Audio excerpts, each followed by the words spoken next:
Hey everybody, this is, I've talked about this book before.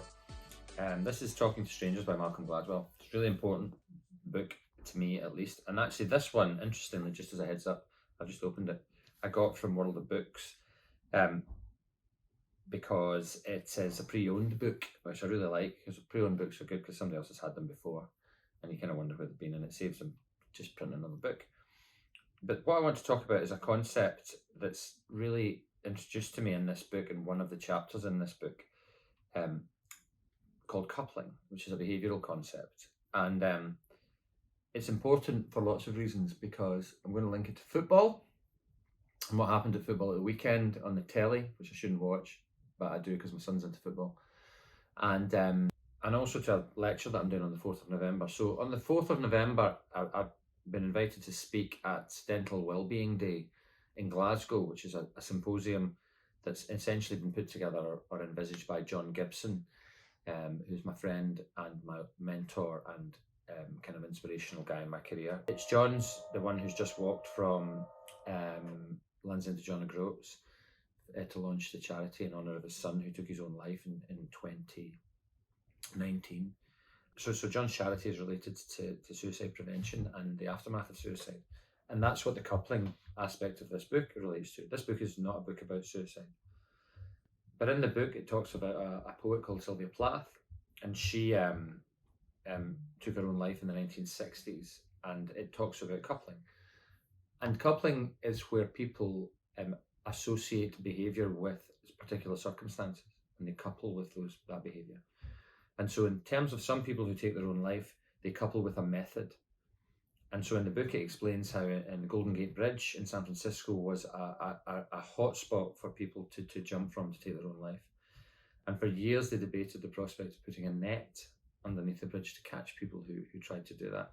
And there was huge resistance to that because aesthetically it wouldn't look very good. And people said, well, the guys are going to do that, I'll just go and do it somewhere else. But that didn't happen. When the net was finally constructed, they were able to sort of study the people who did that, and they didn't go on to take their own lives in another way. So it's a very fascinating concept, coupling. In the 1960s, when Sylvia Plath took her life, it was very common for women to stick their head in an oven because town gas was lethal. Town gas was produced from coal in gasworks. And then in the 70s, Britain decided, in an enormous post-war project, to move to natural gas. And one of the reasons to move to natural gas is you can't commit suicide with natural gas, kill yourself or take your own life. And when that method of taking your own life was removed, the many women every year who did that didn't en masse turn to another method. They stopped taking their own life. And so coupling is fascinating. And if you see coupling, you can see it in life. You can see it in the people you work with. You can see it in your family. You can see it when you're talking to patients who are strangers when you first meet them.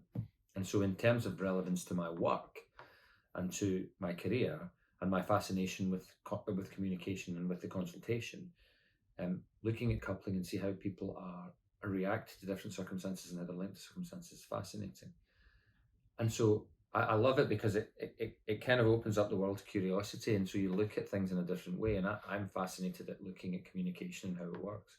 But I was watching the football of the weekend, and it's amazing how people couple behaviour traits to football stadiums, isn't it? And because what's all right in football stadiums to behave in a way that perhaps you would never ever behave when you were somewhere else. And so Nottingham Forest got promoted this year. If you know about football, you'll understand that. They went to the Premier League. It was the first home game in 23 years at the weekend. And it was on the telly in our house. Nobody in our house supports Forest. But at one point in the game, the referee had to go to the TV screen at the side of the pitch to review a decision. And immediately behind the television and just to the referee's left of the television was a woman in her 20s probably, who was shouting at the referee and gesticulating in obscene gestures, just in this horrible, vitriolic, aggressive way, live on Sky. And you look at that and think, if you could see yourself, would you do that normally? Maybe that's your normal behaviour, but I doubt it. But it's okay in a football stadium to do that. And I wonder why that's true. And then the following day, Liverpool played at home to Crystal Palace. And one of the Liverpool players, one of the new Liverpool striker, headbutted deliberately one of his opponents. He was sent off. But in any other arena, he goes to jail, or he's at least charged with assault. And of course, football is a competitive sport where people come together, but to willfully and to with intent to put your head at force on somebody else's head in a headbutt, that's assault. I'm from Scotland. Headbutting is like a national sport. And so in these little snippets that we do and in the blog that we do, it's just worth wondering why people behave in the way they do in the environment that they're in. Because when we start to look at behaviour like this, we can kind of start to understand people better. And we can sort of understand why people might do bad things, and we can understand why people might do good things. And we can also understand why people might be frightened or scared and how they might react in situations. Because some people couple to specific types of behaviour when they go to the dentist. And because they're associated with feelings and experiences and all of that.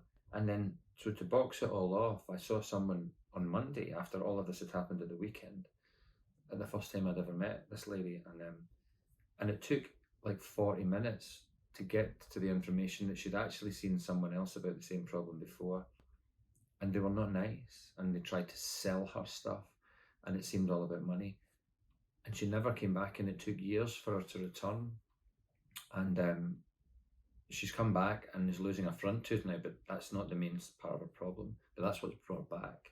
And I sort of said to her, look, it's really important for me to understand you before I can treat you.